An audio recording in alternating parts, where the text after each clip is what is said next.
Pull your chair closer to the fire. Don't mind the wind. It always listens before it speaks. Tonight's story comes from a quiet town in Montana. A place that keeps its promises longer than it should. In Helena, there's a post office that delivers letters marked "Return to Sender." Only these letters don't come back empty. They come back answered.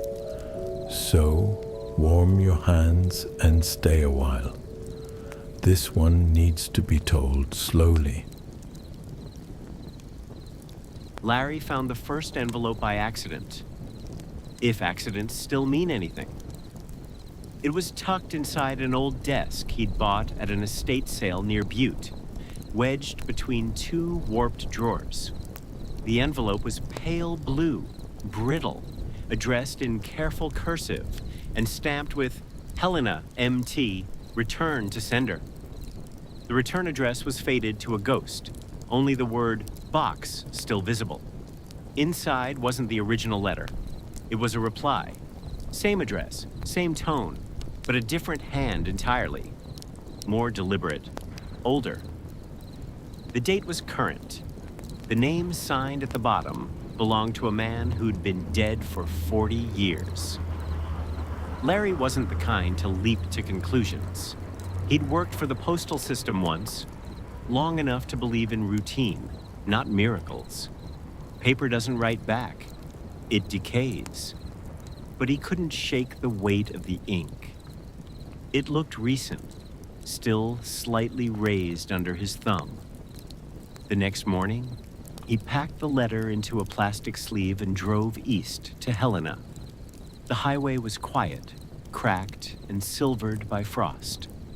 He arrived just before noon, when the town was still half asleep. Post office number 12 stood beside a thrift shop and a laundromat. Beige walls, no charm, nothing poetic. And yet, as the automatic doors slid open, Larry felt the air change. It smelled like paper that had been folded too many times. The clerk at the counter barely looked up when Larry asked if the office handled return to sender mail. "Sure," she said. "Dead letters go to the hold shelf. We keep them 90 days. She pointed to a side door that led into the sorting area. Narrow aisles, humming lights, and a smell of cardboard dust. There, behind a partition of file cabinets, stood an extra shelving unit that wasn't on the inventory chart. On top of it sat 3 wooden boxes, each labeled in stenciled ink. Undeliverable, hold. The earliest date was from 1967, the latest from 3 months ago. Normally, such mail is shredded, recycled, or destroyed. These hadn't been touched. Inside the first box, the letters were arranged by hand, not machine. Some bore postmarks so old the stamps had discolored into sepia ghosts. Others were newer, even modern, but written in handwriting that didn't match any century Larry could name. He read a few lines. Each response was polite, restrained, and hauntingly neutral. No warmth, no context, just acknowledgement. Your message has been received. The road still exists. The house is quieter now. They were replies from nobody, or from someone who didn't need to explain. When Larry asked the clerk about the boxes, she shrugged. "Those? We don't touch them anymore. They're part of an old program. Before my time." "What program?" he asked. She hesitated, then smiled as if remembering something private. "The dead letter drawer," she said, and went back to sorting mail. Larry decided to test the phenomenon, not out of curiosity, but discipline. He prepared 7 envelopes at his hotel room desk. 3 to non-existent addresses, 3 to real ones that had been erased by time, and 1 addressed to the road beneath the bridge, Helena. Each had his temporary P.O. box as the return address. He wrote nothing inside. Blank paper only. He mailed them all before dusk.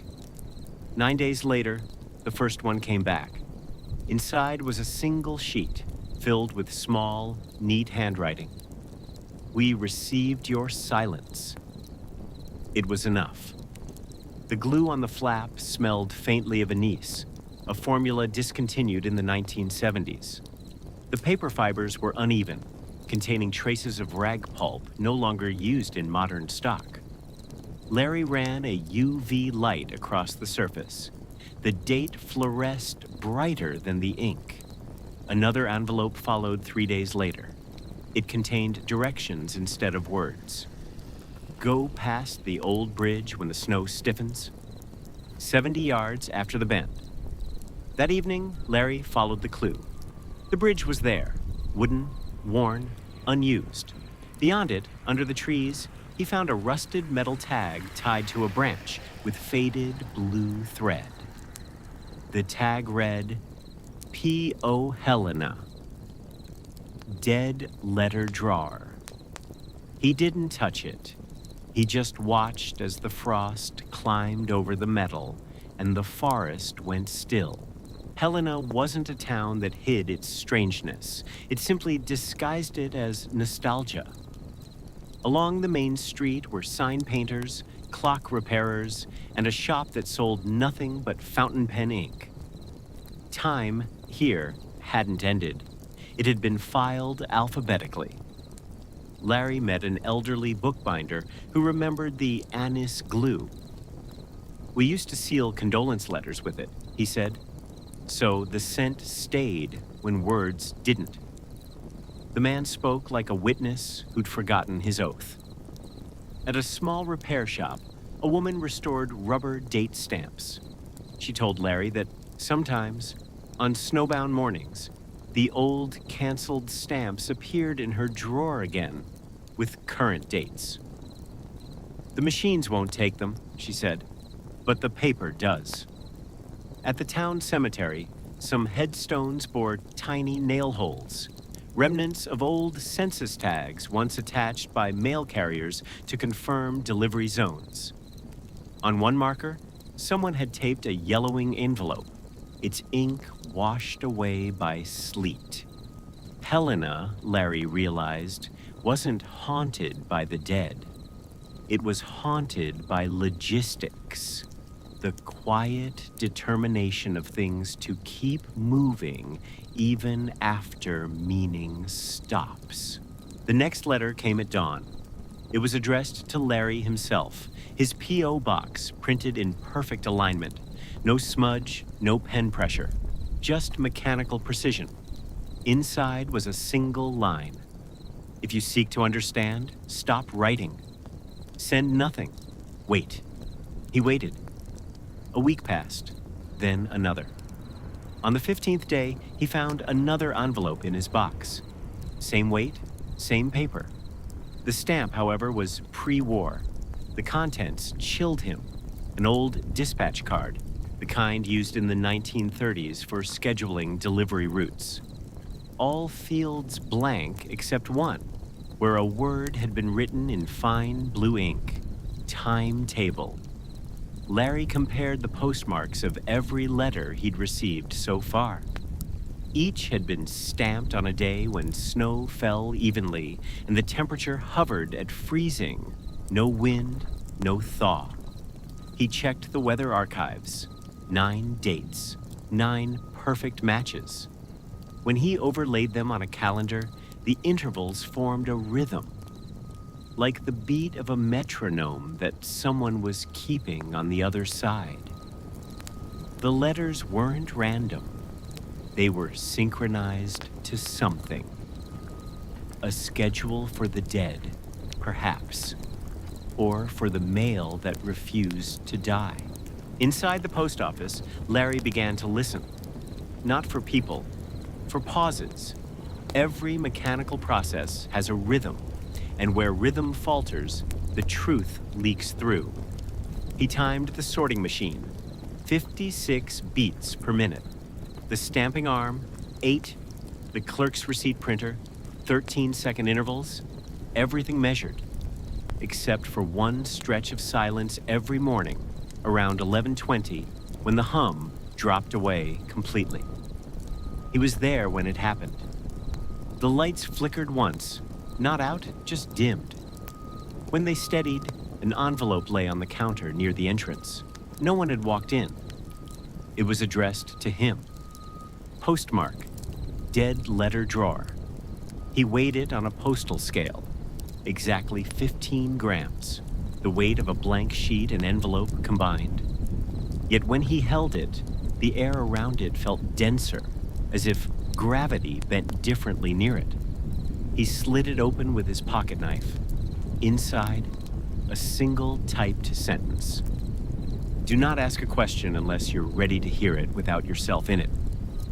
No return address, no signature. He read it again, slower this time. It wasn't a warning, it was a protocol. Somewhere in Helena, letters weren't being sent by people at all. They were being processed by a system that had learned to answer questions without human input, by returning the question itself, emptied of its author. A reply that said nothing, and yet contained the shape of everything you'd asked. By the time Larry packed to leave Helena, he'd stopped chasing explanations. He just wanted to understand the geometry of it, how a town could keep correspondence alive after senders and recipients had both disappeared. He went back to post office number 121 last time. Behind the clerk's desk hung a large county map, dotted with red pins and threads connecting towns, fields, and canyons. Some threads led to obvious places, neighborhoods, schools, rail stations. But others wandered into nowhere, dry creek beds, burned out barns, empty foundations. When Larry asked what the strings meant, the clerk said, "Those are just for show." But her tone betrayed her. The map wasn't decoration, it was routing. He noticed the strings moved slightly when the door opened, as if breathing. The pins rattled faintly, like keys. He left without saying goodbye. That evening, in his rented room, he packed the 3 old hold boxes he'd purchased at auction. He didn't read the letters inside, not yet. Instead, he labeled them carefully and stacked them by the window, where the mountain light could reach them. Each night, he heard faint rustling from the paper. Not loud, not threatening, just a quiet rearranging, as though the letters were filing themselves into order. Before leaving town, one final envelope appeared beneath his door. No sound of footsteps, no knock, just there. It read, "Some letters don't reach people. They reach the moment when those people could have read them." Larry copied the line into his notebook. It didn't feel like a mystery solved, more like a file closed properly. The next morning, he drove out of Helena. In his rearview mirror, the mountains looked like folded paper. And somewhere behind him, in the small beige post office that everyone pretended was ordinary, a drawer slid shut, softly, like a page turning itself. Fire's lower now, quieter. You can still hear the crackle if you listen close. Helena keeps no ghosts, only promises. Its mail runs on time, even when time forgets to run. So if one day a letter comes back to you with an answer, don't be too quick to celebrate. It may have traveled farther than you ever will. Before you read it, ask yourself, are you still the one who sent it? Because in some corners of Montana, the post office still delivers to the dead.